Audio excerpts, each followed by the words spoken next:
Hello and welcome back to Franklin Covey's weekly On Leadership series. My name is Scott Miller and I'm honored to serve as your ongoing host. Today is perhaps a highlight seminal time in not just our On Leadership series, but my career at Franklin Covey. I am honestly humbled and honored to have the co-founder of the Franklin Covey Company, Hyrum Smith, here in our studios. Hyrum, welcome. Thank you. Truly an honor. I think it's safe to say you are a personal hero of mine for 20 plus years. No, you are coach and mentor to literally millions of people around the world. Some might say billions. My first experience with you was before I ever met you. I worked for the Disney company back in Orlando in 1992. It was my first job sort of out of college. And my brother, 4 years my senior, who was a very accomplished engineer, purchased with his own money a Franklin Day Planner.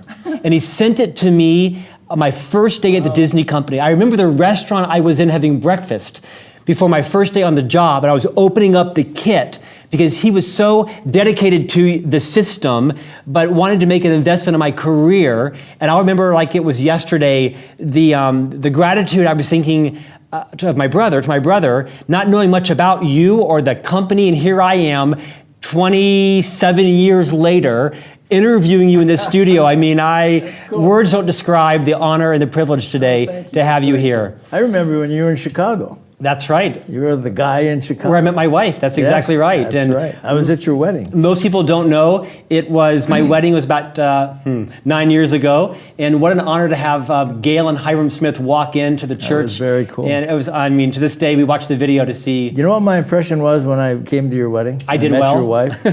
I said, I always knew you were a great salesman, but when I met your wife, you are one heck of a salesman. Yeah, I'll tell you that. Yeah, I've done well. She is wonderful. With my wife. Thank you for the compliment. Yeah. And you have too. I've met your wife. Yeah. I've been to your house in St. George, and your wife is the consummate servant leader, is she not? She is, absolutely. Yeah. Absolutely. We'll talk more about your wife in a few minutes. So I'm excited about this hour. I'll remind our viewing audience, we generally try to have these interviews go about 35, 45 minutes. But I'm going to warn you, buckle up, because today we have a man of immense knowledge, wisdom, experience. Hyrum, you've had the highest of highs and some of the lowest of lows in life. I hope today you'll share some of those. Absolutely. And how you've managed through those. But I want to take the entire hour to suck as much out of you as possible, because you have an immense amount of wisdom to share today. Great. So in the studio today, I've told you these are some of my favorite 250 or so books.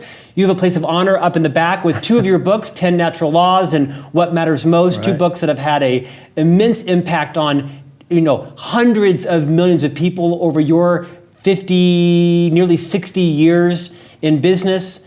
I want to organize today's conversation in kind of four loose parts, if you will. First, I want to talk about sort of what's been your journey? Where have you been?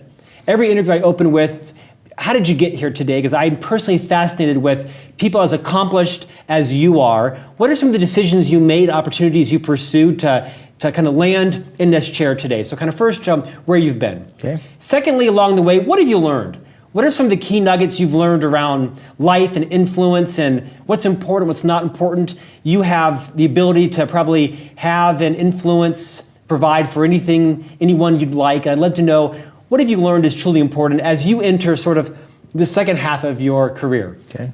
Off camera, we talked about kind of where you are in life. You're just entering you said the 25th anniversary. Of my 50th birthday. Of your 50th birthday, which means you're somewhere in the mid-70s. And I asked you how long you thought you would live, and you said about 100. Yeah, easy. Right. Absolutely. So, because of your lineage, you think you've got 25 good years left in you. Absolutely. I want to figure out, the third point would be sort of what's next for you? What are you doing now? What's ahead? As kind of our third segment. And along the way, you've written this kind of short but impactful tome called The Three Gaps.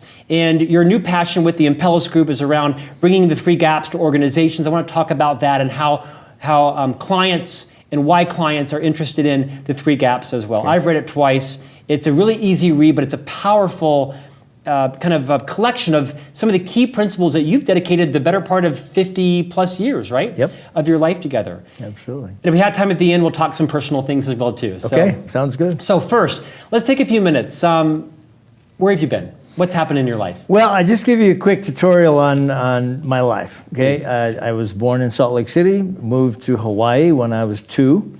My father was the president of the speech department at the University of Hawaii for 3 years, and it lasted 30. Wow. So I grew up in Hawaii. Hawaii had a big impact on my growing up. Graduated from there, went to Washington, D.C., worked for my senator from Hawaii, Danny Noy, who became a very good friend.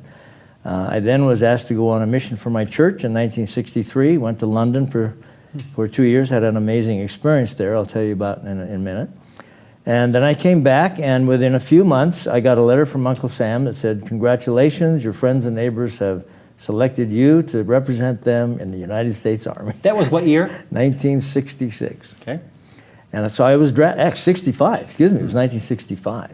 So I found myself in uniform. Went down to Fort Polk, went through basic training, advanced infantry training. Wanted to be an officer, so I went to Officers Candidate School at Fort Sill, Oklahoma. This was during the Vietnam War. I lost a lot of very good friends in the Vietnam War. But when I got out of OCS, was fortunate to graduate the honor graduate, and they gave me a choice of what part of the artillery I wanted to be in. So I selected the Pershing missile system, and the only place in the world we had those was Germany. And so I went to Germany and commanded a Pershing missile unit there. I had 4 missiles I was responsible for. The smallest bomb I had was 32 times bigger than the Hiroshima bomb, which is pretty heady for a 23-year-old. I could have started World War III. So, and I was there when Czechoslovakia was invaded by Russia, and we all went out, put our missiles up, and it was a very tense time. But I learned a lot. When I got from that experience, I should say before I went to Germany, I married my wife, who was a marvelous woman. This is 1966. And she went with you? She went with me to Germany. We came back, finished school at Brigham Young University. Then I got a job with ADP. One of my first jobs was ADP, Automatic Data Processing, out of New Jersey. Sure. They do automatic payroll and accounting and stuff. And I sold automated systems. I sold Larry Miller his first automated inventory control system in Denver, Colorado. It was cool. So we go back a long way. Then I was asked to go to California for 3 years and represent my church running one of their missions, which I did from 78 to 81. While I was there, what I discovered that I really wanted to do and thought I was good at was teaching. And I looked at the academic world. I didn't have the credentials to teach there, so I couldn't teach there. So I decided to teach in corporate America. They'll take anybody in corporate America. And so I created a little seminar company called Golden Eagle Motivation. And that was around 1970? 1970, let's see, that would have been 1981. Okay. 1981. Golden Eagle. Golden Eagle Motivation. It was horrible. But in a year, I learned a lot about the seminar business. Yeah. And then, you know, it was a time when there was this recession, and time management, productivity was a big issue. And we thought, Dick Winwood and I were the two that started this thing, and we thought we could teach people to get better organized. And so we came up with a time management seminar we called Time Quest. And the quest was, how do I get better control of my time so that I could increase my productivity and have more time to do things that matter most? And what had inspired you up to that point to have a passion or interest around time management in particular? Well, let me go back to my experience in England. When I was in England in 1963, I had an unbelievable opportunity to go spend about an hour with Winston Churchill. There were about 15 or 20 people, and it was in a little lobby of a hotel in Kensington, England. Wow. And while we were there, he told us an interesting story. He said, you know, I've been obsessed with this need to make a difference since I was born. I've had this obsession that I was put on the planet to make a difference. And then he said, almost wistfully, he said, you know, I hope I've made a difference. And I'm 19, and I sit there, and are you kidding me? You saved the free world for crying out. I didn't say that, but that's what I'm thinking. I wish I knew then what I know now about Winston Churchill. I had no clue what a miracle this guy was. This was toward the last years of his life. 2 years before he died. I see. And so, but a baton was passed to me that day where I discovered that I had the same obsession. I'm on the planet to make a difference. So how am I going to do that? So when I got through with that experience in running a mission for my church, I had this passion that I've got to do something that's going to make a difference. And working for ADP wasn't it. They offered me a great job back in New York. Yeah. And fine company. Good company. It was like $90,000 a year in 1981. That's a lot of money, you know. But I said, no, I want to teach. So we created the seminar company. And then we morphed around. I learned about the seminar company. And then we Dick Winwood and I started what was initially called H.W. Smith and Associates. Okay. It's a cool name, by the way. I really like that. And we taught time management, and we used daytimers. We gave people daytimers because it never occurred to us to create our own tool. The actual brand, Daytimer. Daytimer, Right. the actual brand, out of Allentown, Pennsylvania. And this is a story. I have to kill you if I tell you this because nobody knows this. But we went back to Allentown, Pennsylvania, met with the president of Daytimer. and said, we're moving a lot of your planners. Would you be willing to make some changes in it to match the system that we've discovered that help people get better? And he kind of laughed at me. And he said, are you kidding? Who are you anyway? He said, we print 3 years in advance. We're not going to make any changes. So on the plane, on the way back, this is why I wish I could say this was a revelation we had in the night. Let's do our own too. On the way back, let's say, well, look, why don't we do our own? Why don't we do our own planner? And so we mocked one up on the plane. And we came back, went to Davis Printing up here in Bountiful, and they printed 5,000 copies of the Franklin planner. We decided to call Franklin. Ambitious for you. Oh yeah, we decided to call it Franklin because we used the life of Ben Franklin in our seminar. He carried a book like a day planner everywhere he went. One of the most organized, productive guys in our history, in my opinion. So we used his story. So we decided to call it the Franklin Planner. Well, then it didn't make sense to have the company named after me. So we decided to call it the Franklin Institute, was the company that followed H.W. Smith. And there are just a couple of us, 5 or 6 of us, and we started doing seminars. It's an easy business to start, because if you have something to say, print a guidebook and you can say it well, you got a company. Yeah. So we started this company on $3,500. And it never occurred to us that this was going to make us a lot of money. And nobody believes that, really, but it didn't occur to us because we had this vision, this passion, that we really think we can help people get better control of their lives.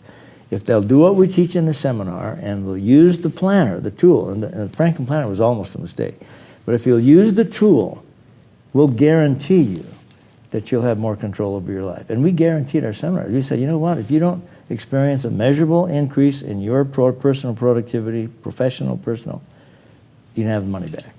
We never had to pay once on that guarantee. And all of a sudden, what was really cool is all of a sudden we realized we had more seminars to teach than we could teach ourselves, Dick Winwood and I. Now what do we do? And of course, we believed that nobody could teach it as well as we could, right? It was about that time that you began to popularize the belief window concept and the reality model. That came later. That came later. That was in the 90s. This was in the 80s. So now we had to clone ourselves, and then to our horror, we discovered that not only could people do it as well as we did, they did it better than we did.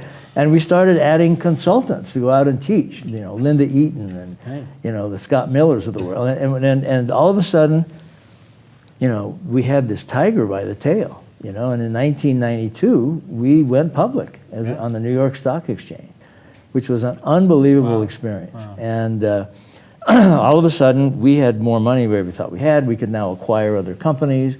We acquired a printing company, and in fact, the printing company over here did all our printing.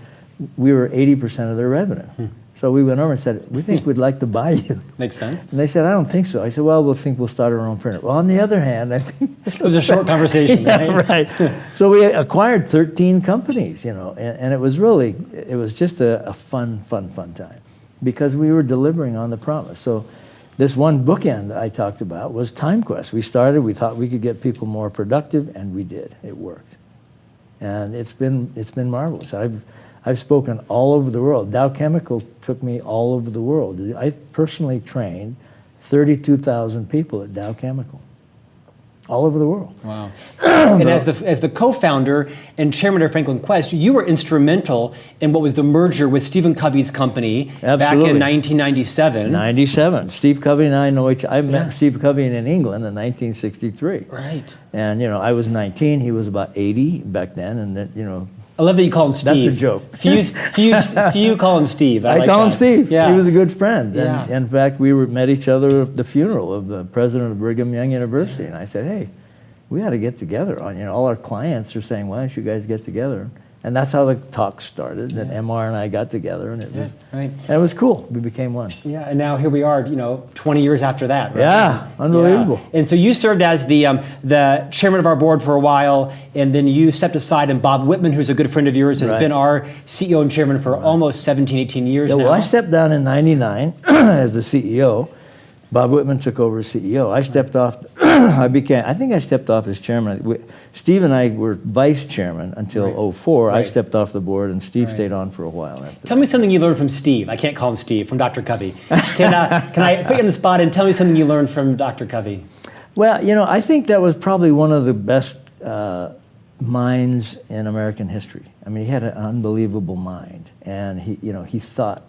I'm not a great thinker, but he was a great thinker, and then he was able to put it into words. Yeah. And I mean, the whole advent of the 7 Habits is quite a story. So I learned a lot from Steve Covey. Stephen's passed now, of course, almost 6 years. If Stephen was sitting here, and God forbid you had passed, and I asked Dr. Covey, tell me something you learned from Hyrum Smith, what would he say? That's a really good question. We spoke together on a number of occasions. Stages, right? Yeah. And which was really a lot of fun to speak with Stephen Covey. But I think he'd probably say something about my energy. He always talked about, how do you have so much energy, And I don't know, I take these little pills and it gives and the rest just works out. Gives me a lot I don't of believe that. I've been to your ranch and I've seen you work that. How many acre ranch?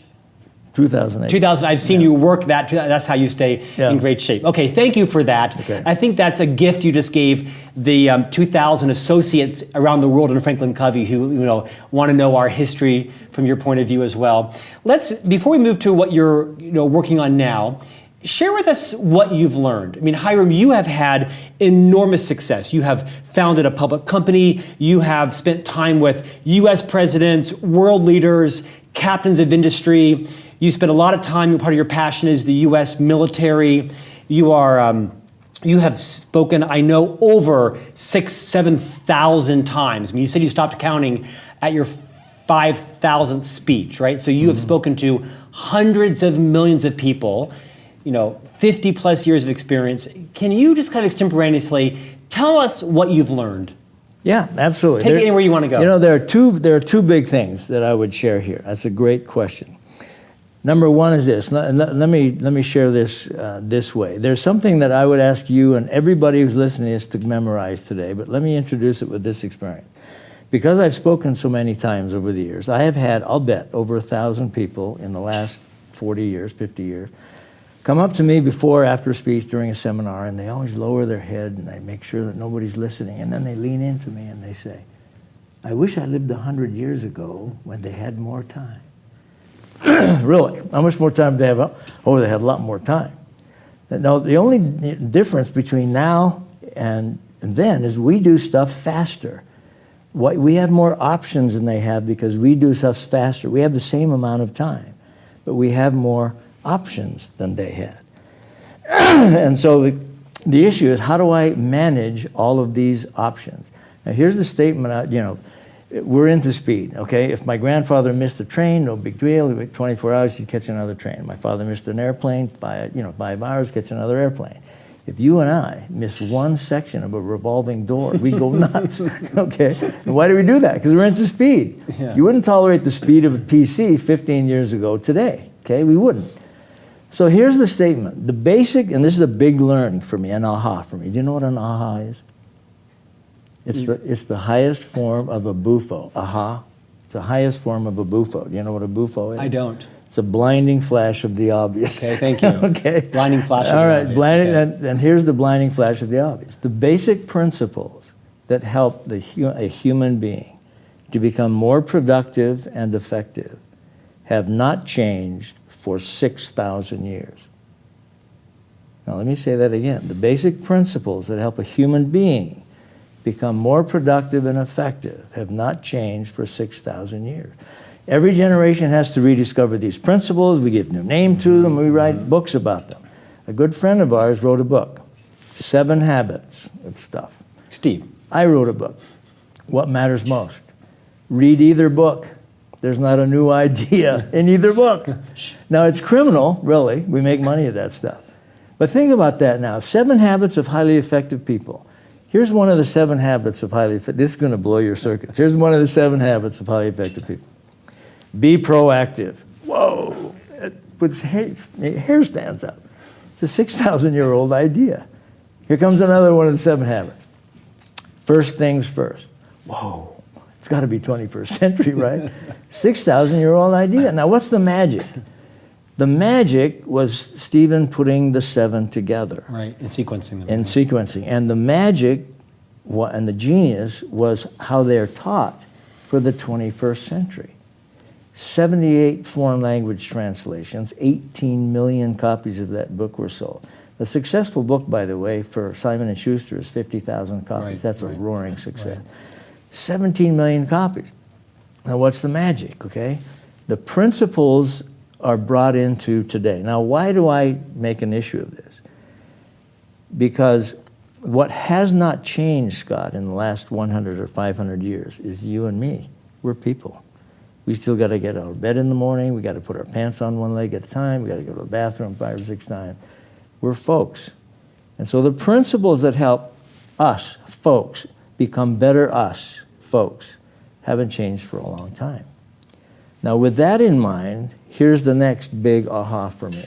And this is a massive discovery for me, and why I'm doing what we're doing. We get to why we're doing. This has had a big impact. I discovered that there are 3 basic emotions that motivate the human being to do everything we do. These emotions are hierarchical in nature, okay? And we start with the lowest one, go to the mid one, and the upper one. It's important to understand these emotions because whether you like it or not, at any given point in the day, you are functioning under one of these 3 emotions, okay? Now here's the lowest emotion. The lowest emotion that motivates activity is the emotion of fear. Mm-hmm. Fear is a great motivator. And the feelings that surface at the fear level are, I have to do this. Some of us go to work in the morning out of fear. I have to go. If I don't go, I won't get paid, family starve, oh, that's bad. I have to do this. Some of our kids go to school out of fear. Dad's 6'8", weighs 300 pounds. If I don't go to school, things get ugly at my house. I have to go. Some of us take our spouses to dinner out of fear. If I don't take my spouse to dinner, things get bad at my house. So 3-4 times a year, I'll take her to dinner, okay? Fear is a great motivator. The job gets done to a degree. The next, or higher emotion that motivates activity in our lives is the emotion of duty, responsibility. And the feelings that come here are, I ought to do this. Feelings at fear, I have to. Feelings that ought to, at duty, I ought to. Some of us go to work in the morning because we've been raised with the ethic that says give a full day's effort for a full day pay. I ought to do this, so I go. Some of our kids go to school because I ought to go. It's a rule, a law, I ought to go. Some of us go to work in the morning because or some of us go to work because of this ought to thing. Are you with me? Some of us take our wives to dinner out of ought to. It's a great motivator. Better, the job gets done a little better when we move it from fear to ought to. The third emotion that motivates activity in our lives is the emotion of love. And the feelings that surface here are, I get to do this. Okay? It's an honor. It's an honor. I get to go to work. I get to go to school. I get to take my spouse to dinner. And that's where the miracles occur, when people are able to lead themselves on this journey from fear to love. Have to, ought to, I get to do this. It's a gratitude mindset shift. It is. It absolutely is. And there's a huge ingredient that takes us from the ought to level and the love they want to get to. And this is the biggest aha for me. And that's why we've created Impellus. That's what we're charging down, because we believe now that we can teach people how to get to the get-to level. And it's discovering meaning. What matter? What am I doing that matters to the planet? Am I doing something meaningful? One of the things about the millennials, we all talk about the millennials. Millennials get this. They're already wanting to do something. A lot of them don't even care if they make money at it. They get make enough to live, they're fine. As long as I'm doing something that really matters. And the minute I am able to manage myself into the I get to do this level, the thing that sneaks in the back door is our engagement goes off the charts. all of a sudden we're happy. Productivity goes off the charts because we're showing up as we get together. There's a wonderful, I don't know if you remember Beverly Sills, the name Beverly Sills, but she was Sure. a famous singer back in the 50s, early 60s. She was at the Metropolitan Opera House, and she just sang a matinee. And she was in her room there in the theater, and they allowed some people to come visit her. And one of the people said, you know, Miss Sills, I noticed on the program you have to do this again tonight at 8 o'clock. And she said, no, I don't actually. And he says, what do you mean? I just looked at the program, and you have to sing again at 8 o'clock. She said, no, I really don't. She said, I get to sing again at 8 o'clock. And it changed the whole paradigm, you know. And she says, at 6 o'clock, I start thinking about 1,000 people out there and somewhere around Manhattan, getting babysitters, getting in their car, having dinner, on their way to the theater to hear me sing. And she says, I can't wait till 8 o'clock tonight. And you think about that. You think what would a CEO pay to have his or her people show up because they get to be there instead of having to be there? How do CEOs and organizations develop that mindset shift, that yearning? Where have you seen it? How does it work? Well, it works miracles, actually. And the thing is, we have discovered at Impellus, we have discovered a learning experience for the C-suite, for frontline managers, for the people on the front line, that teach them these concepts. And you've got to be aware that those emotions are there. In fact, if you want a sobering experience today, stop and ask yourself, which emotion am I functioning under right now? You know, and I'm not going to ask you which emotion you're here. I'm assuming you're here because you get 100% get to. Okay. I'm here because I get to be here. Another interview will be fear. But, you know, and so you make them aware of that. Then what are the tools that I need to get my people on the journey from fear to love? And we've discovered some menus. That's what the 3 gaps is all about. You know, that's what Impellus is all about. We've discovered some very exciting blueprints, we can talk about that in a minute, that help people get on this journey. And the byproduct, the reason I call it Happiness Quest, you know, we call it bookend. You know, I started with Time Quest. I've discovered now that that's not all. There's more to it than that. If we're going to reach the point, everybody wants to be happy, but they're not sure what that means. They're not sure what, you know, first of all, they think, well, I got to have a Mercedes-Benz, I got to have a big house, I got to have a golf membership at the local club. And then all of a sudden, but I'm not happy. Why am I not happy? That's not what brings happiness. That meaning thing is what brings it. And happiness is a byproduct of that. And all of a sudden, when you're showing up and doing more of what you're doing because you get to instead of have to, one day you wake up and say, you know, I'm really happy. I'm loving this. And you may be in a trailer. I don't know where you live, but you can have that wherever you live, regardless of what you have. When did you achieve that? When did that happen for you? You know, I think that's happened to me all my life. I think that I've known that I was here for a reason, and I'm meaningfully doing what matters most to me, and I've experienced an unbelievable happiness. I've made some huge mistakes. We'll talk about that. You know, and those are downers. But what I've been giving my life to is something that I've always done because I get to do it. You can't give 7,000 speeches and stay fresh for every single one unless you're there because you get to be there. And you and I know lots of speakers who do it because they have to or they ought to, and they're bad. You know, and the interesting thing is, you know, when somebody comes to work, or you're working with a client, if you're working with a client and you're there because you have to, do you think the client can tell? 100%. Absolutely. Now, they may not be able to say, you're out of fear today, you know. But they know, feel it. You know, can they tell if you're there for ought to? Absolutely. And they can also tell when you're there because you love being there. You love them, you're there because you get to be there. And there's an energy there that you don't even know anything about, but they feel that energy. And that's why I believe this company grew like it did. I mean, we went from 3 people in my basement, Dick Winwood, me and my wife, to 4,000 people. You know, how does that happen? That doesn't happen because we had to do it. And, you know, let me tell you a wonderful experience. A good friend of mine owns a big company here in Salt Lake, came over one day. This is 20 years ago. And he said, Hyrum, there's this wonderful feeling here at Franklin. How do you get that feeling? I said, well, I'm not sure, but I think everybody kind of buys into the fact that what we're about is helping people change their lives. That's kind of what we do. And he said, really, would you mind if I walked around and talked to some of your people? I said, sure.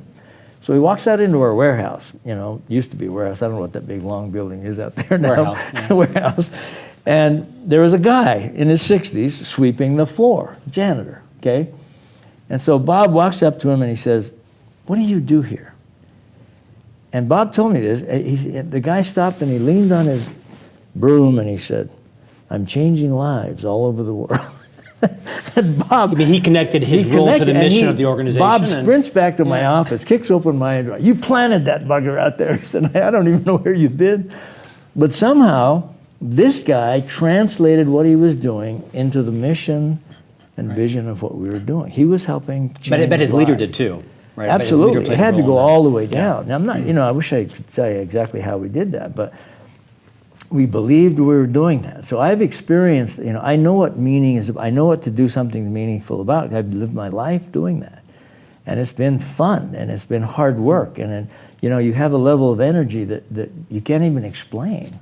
I mean, there are times when I would teach 6 days a week and come back and rest for a day and go back and teach 6 more days. I mean, how do you do that? If you and don't, thousands of colleagues did that. Absolutely. Right? And we had 165 amazing presenters that were doing the same thing, and lives were being changed.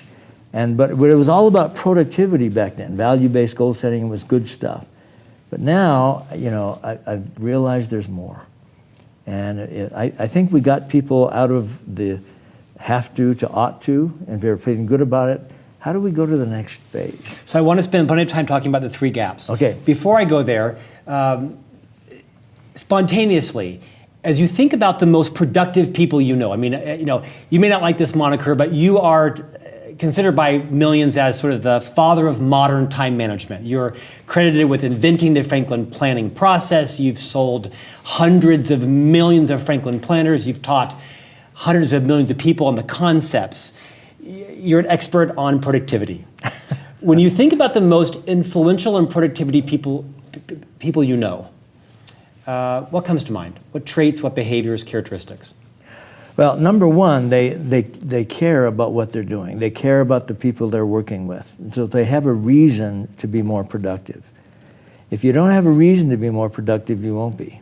That's why when we used to teach that productivity pyramid, and we tell people at the base of that pyramid, you identify your governing values, and then you set your goals, and then eventually at the top of the pyramid, you're managing today. And people who absolutely know, who they are, why they're on the planet, that's the mission statement. In fact, one fun conversations that Steve and I had when we were putting our companies together, because he always talked about mission statements, and we always talked about values. And he said, it's not values, it's mission statement. And I would say, no, it's not mission statement, it's values. And then we both had this amazing aha. And this blinding flash of the obvious is, when you identify your governing values and you put them in writing, you have discovered in writing who you are. You've got a written description of who you are. The mission statement is a written description of why you're on the planet. 2 very different things. But once you identify your values and you know what really matters to you, the mission statement pops out of it. I've got 16 governing values. My mission statement is to make a difference, okay?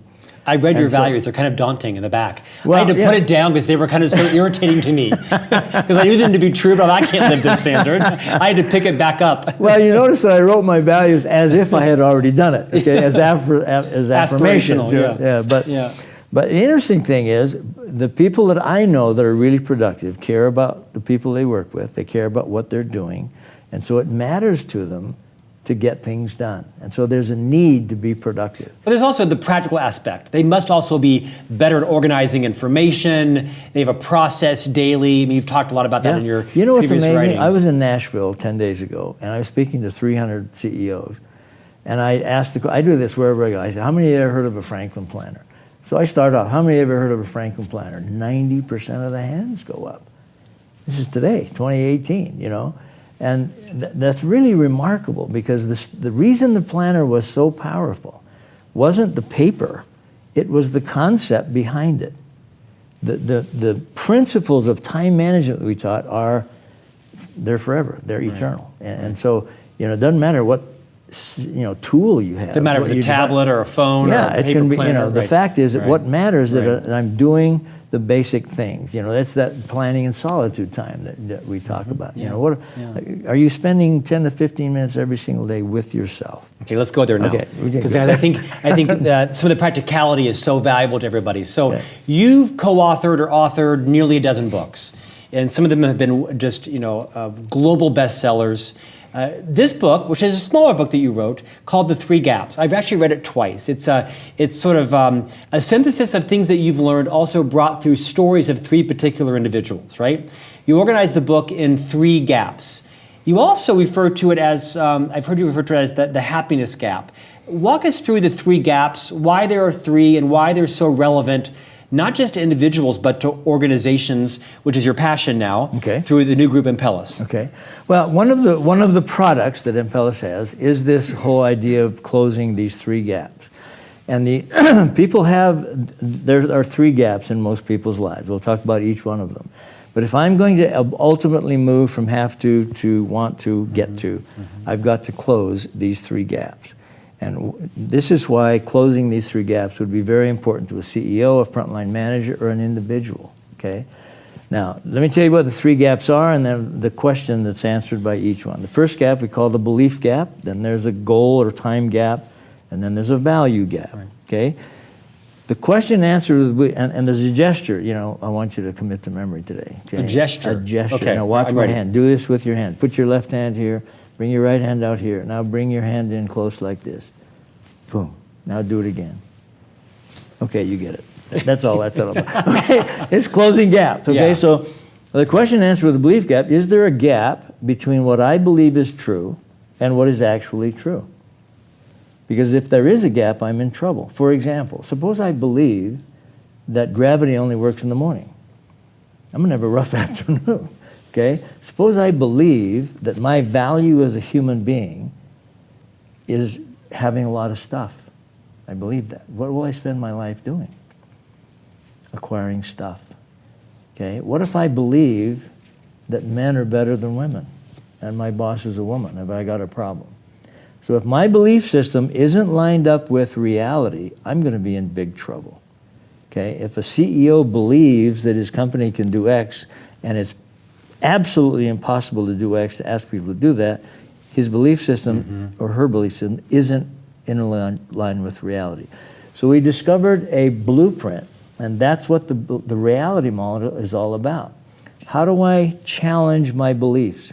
That's what the belief window is all about. Talk about the belief window for a few minutes. Well, the fact is, and this is in the belief gap, the fact is we all have this window, and I tell you, it's right in front of your face, and a little wire comes from the back, hooks onto it, and every time you move, your window goes with you. And you look out into the world through this window, you accept information from the world in through this window. And on this window, you place principles and beliefs that you believe are correct. They may or may not be correct, but you believe they are, okay? That's my belief window. So then we move to the next piece of the model, and that's where we set up our rules. And we set up our rules that will govern our behavior based on what we believe is true. And then the next piece of the model is I act, I do stuff. I go out and I actually do stuff. And now if we go back to the first part, there's a set of needs that drives us, okay? That requires us to put beliefs on our belief window. Then we set rules, and then those rules govern our behavior. The last piece of the model is the results. What are the results of this? And the question we ask is, will the results of your behavior meet your needs over time?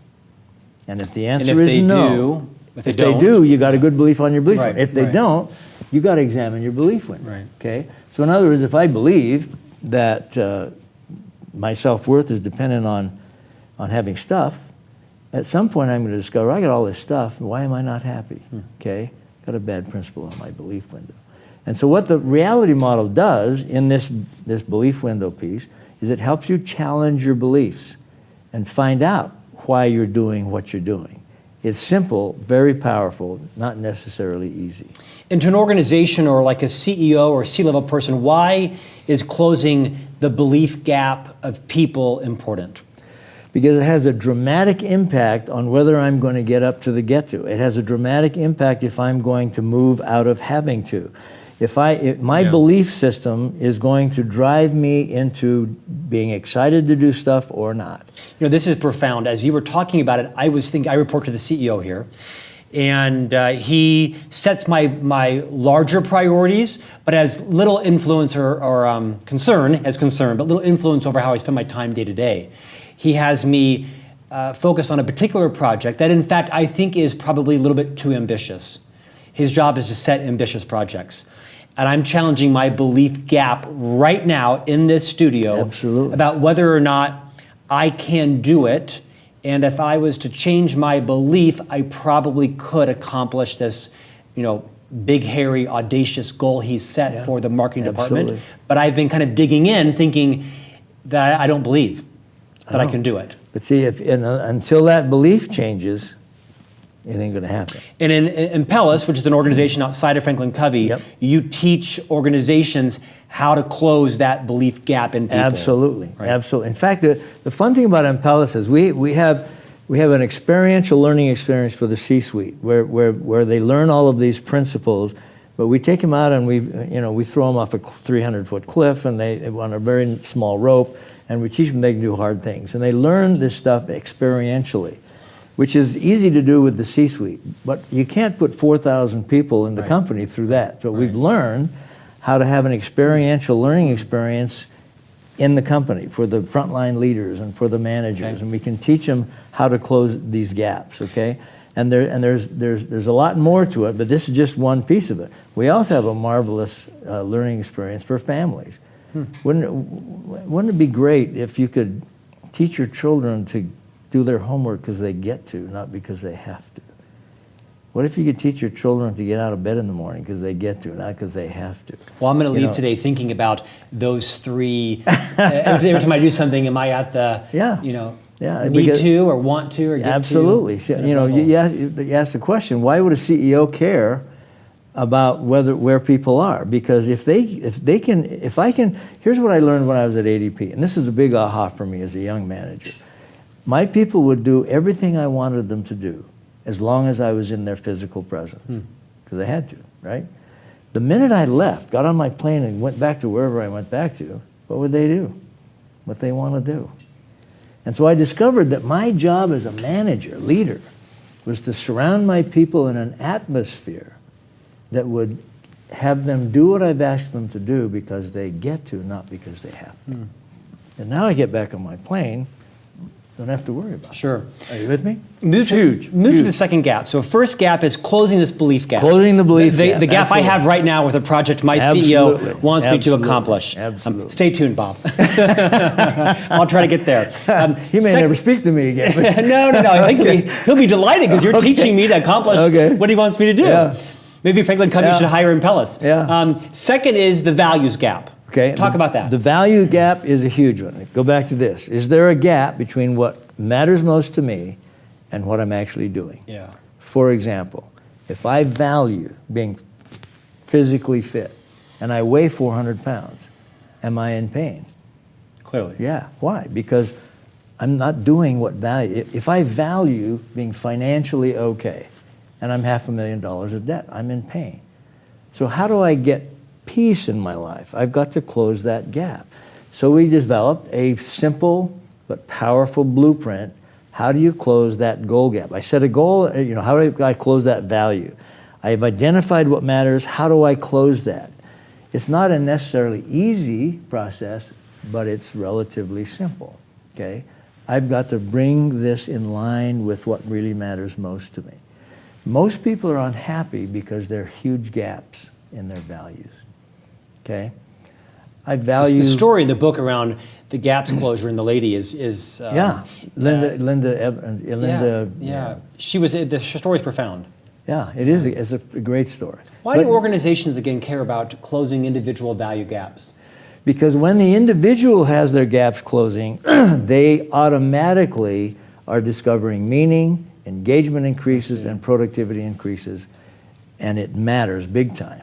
If I'm a CEO and I've got 4,000 people, I want every one of those people to be aware of the gaps, be aware of where they are on this fear, duty, love thing. And if they're closing the gaps, they are automatically seeing their engagement increase, their productivity goes up, and they wake up in the morning and say, I'm happy. Explains the custodial story about the gentleman who realizes he's changing lives, but he's still sweeping the floors. Yeah, this guy was a retired Air Force sergeant, you know. Talk about the third gap, the time gap. Okay, the time gap or the goal gap. Here's the, is there a gap between what I said I'd do today and what I did today? Daily. Okay. Yes, sir. And if there is a gap, how do I close that? You know, that gap, we built a company around, for crying out loud. You know, it's not rocket science. You know, you take time planning your day, you spend 10 or 15 minutes in the morning, you plan, you know, this is not rocket science. I create a task list. You know, one of the things that's really important, this is one of those ahas that we had back in the beginning that really built this company, is we told the world that time management had nothing to do with a clock. People said, excuse me? I said, yeah, time management has nothing to do with a clock. And you know, Einstein gave us the wonderful definition of time. He said, time is the occurrence of events in sequence, one after the other. Say it again. Time is the occurrence of events in sequence, one after the other. Management, according to the dictionary, is the act of controlling. So what's time management? The act of controlling events. Well, the next question is, what events do I have any control over? Okay? And now we taught people how to identify events I can control, some control, no control. How do I deal with an event I can't control? You adapt, you roll with it, don't worry about it. Everybody spends time worrying about events they cannot control. And so the issue is, can I control the events over which I have some control? That was the whole theme of Time Quest. And that's why we then said, okay, you know, if you'll take some time each morning or late at night, when it's done isn't important, have some personal time, go through those 7 things that you and I were talking about, then I'm going to have a better day because I'm going to be in charge. I'm going to be proactive instead of reactive today. The world lives in the reactive mode.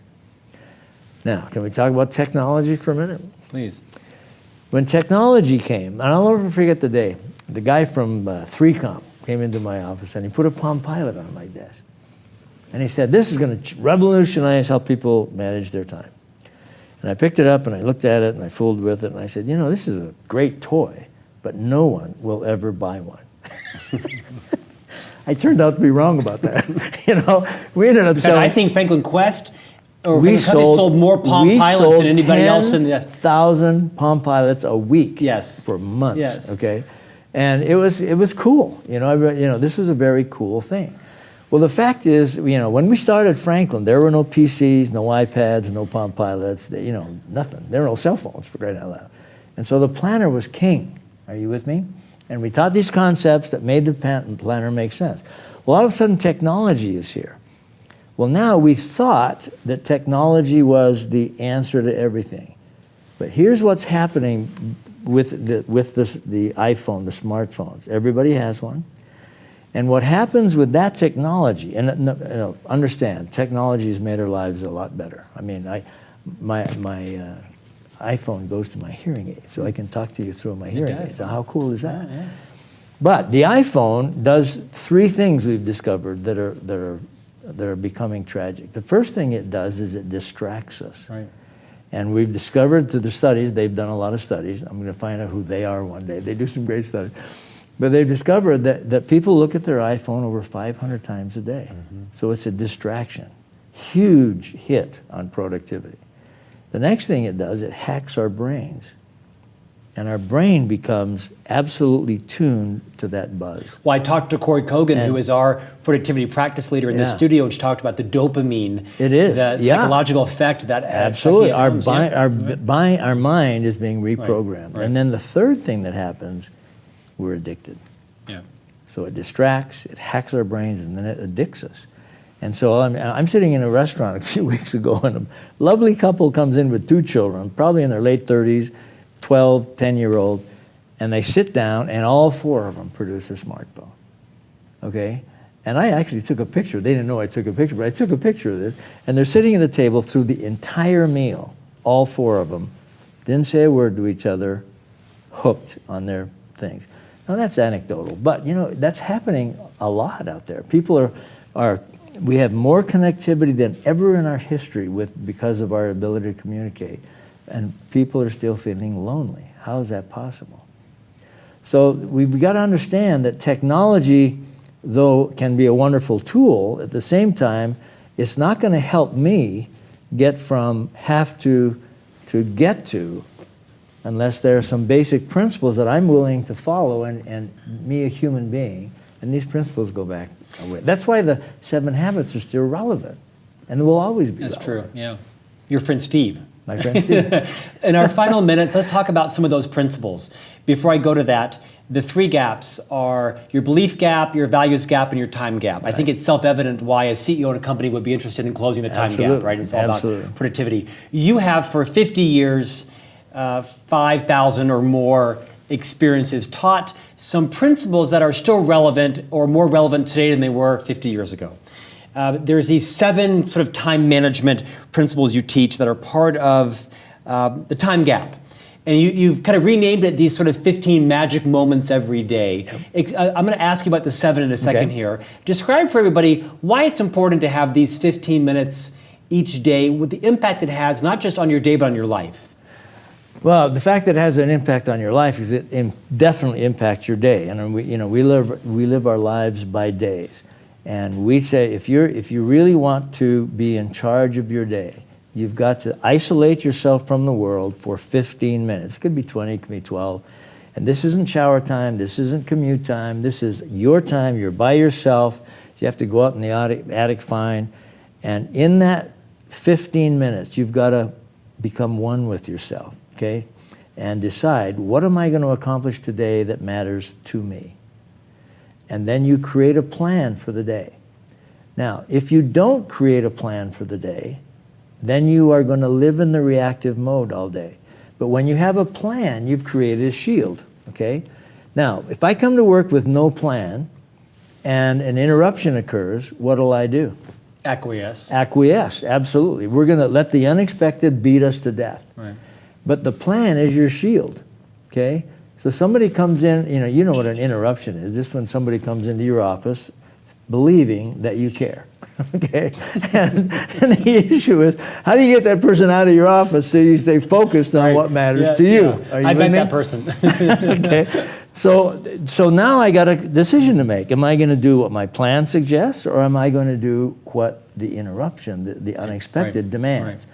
And sometimes the unexpected wins, sometimes the plan wins. But if there's no plan, this always wins. This is a passion for you because you've Absolutely. spent the vast majority of your life Absolutely. teaching how important these 15 magic minutes are. Absolutely. It used to be longer. You've shortened it because it's not as likely to spend an hour now. Let's walk through some of the components. So you advise that the first part of these 15 magic minutes, or 7 components, first is find a quiet place. Yes. Talk about that. That's it. Be alone. You need to be alone. You can't have a cell phone ringing. You can't have a TV on. You don't want anything in your ears listening. Right. This is where you are by yourself, so you can be one with yourself. That's first. Simple enough. Number 2 then is, you say, kind of seek or find inspiration. Yeah. Talk about that. This can be just thinking. It can be praying if you're a religious person. It can be a yoga experience. It can be an experience where I just want to become whole. Just think about what matters most to me. And so it's a period of thinking, do I matter? Yeah, I matter. Thinking about what really matters to you, the human being. And as you center yourself with that, for me it's prayer. I think, it can be reading the scriptures if you believe in the scriptures, but it's this re-centering yourself that, I'm on the planet for a reason. Third then, find a quiet place, seek inspiration. Third is review your values. Yeah. Talk about the importance of how your values drive your day. Well, it's because my values drive my goal-setting process. If I value being physically fit, well, what am I going to do today? What's a long-range goal for being physically fit? Well, by October 31st, I'm going to lose 20 pounds. That's a long-range goal. What's the intermediate goal? Well, I've got to exercise every day. I've got to walk, whatever. What am I going to do today? So today, in my daily task list, I'm going to walk 4 miles, okay? And if I do that and earn a check at the end of the day, I have just done something today that came from my governing values. So if I've written them down and I know what they are, then I can see, are they going to have impact on my day today? Or get lost. Or get lost. You spend most of chapter 2 in here on the second gap around the values clarification process. Absolutely. And how instrumental, how non-negotiable leaders have to identify their values. Otherwise, they'll just be subject to everybody else's. And Yeah, absolutely. So fourth is integrate your long-range goals, which is easier said than done, right? That's right. Because That's daily right. planning, you can get caught up in just checking off your daily appointments and not be connected to your Exactly. long-range. Yeah, you may have long-range goal that you do nothing about today, but make that a conscious decision, not default. Does that make sense? Sure. So in other words, I have a long-range goal to be financially okay, and I'm going to a class to I improve. think you've accomplished that. Truth be told. Well, we are okay, you know. Yeah. But yeah, you got to plan it. That doesn't happen. Right. You plan. It wasn't accidental. Absolutely. Yeah. Next, 3 are very tactical. List your appointments, list your tasks, and then prioritize your tasks. Talk about the difference between listing appointments and then listing your tasks. Well, that's one of the magics of the planner. You know, at a place on the left-hand page, all of your appointments, okay? Appointments are time you've given to somebody else. Which in essence now Outlook is running that for Yeah, us. okay, so your Outlook. So okay, I've got 4 meetings today that I'm not going to have any control over my time in those meetings. So I can't work on a task list during that time. Are you with me? Sure. So now I've got to say, I've got 15 tasks. Unless you're in the chairman's office and you're trying to do your task list. You're cheating. He's called me out on that a few times. Okay. Sorry, Bob. Okay, now I've got 15 tasks. Okay, well, what are the A's? And it's a simple old ancient process. Identify the A's, the B's, the C's. Okay, A means vital, must be done. B means important, should be done. C means trivial, could be done. Okay, now I've got A, B's, and C's. Where do I start on the list? Most people start with the C's because they're quick and easy. But if I'm disciplined, I'll start with the A's. So at the end of the day, I've done A, 1, 2, 3, and 4, and what's left on my list may be some B's and C's. That's okay, because I move those to the next day. The magic is I'm in charge. And there's a wonderful feeling that comes when you're in charge. It's tactical, but you know what? Every time you get a check for doing a task, you're flooded with morphine. Your brain creates morphine. So if you want a natural high, get a check. You spend a lot of time in your book talking about the vital importance of not just listing your values and listing your tasks, but prioritization. It's a simple but profound concept. You need to prioritize your values, too. I mean, that's important. A lot of people, why would I prioritize values? Suppose one of your values is integrity, and one of them is loyalty, okay? How do you prioritize those things? Suppose your boss asks you to do something that violates your integrity. You have a story about that. Right? If loyalty is above integrity, you're going to do it. If integrity is above loyalty, you'll tell your boss, I don't do that, okay? So putting your values in priority is pretty important.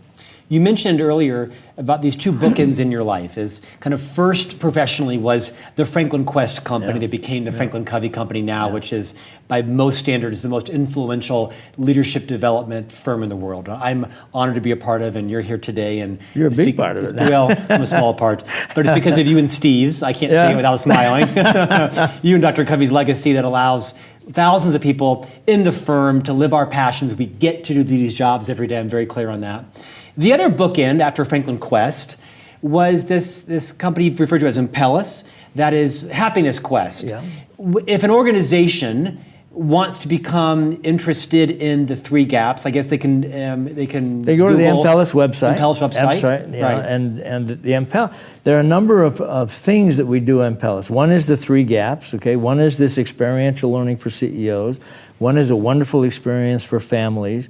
But the whole thing is designed at helping people discover meaning in their lives, because the byproduct of discovering meaning, and all of the Impellus products do this, is increased engagement, which CEOs absolutely worship, and productivity.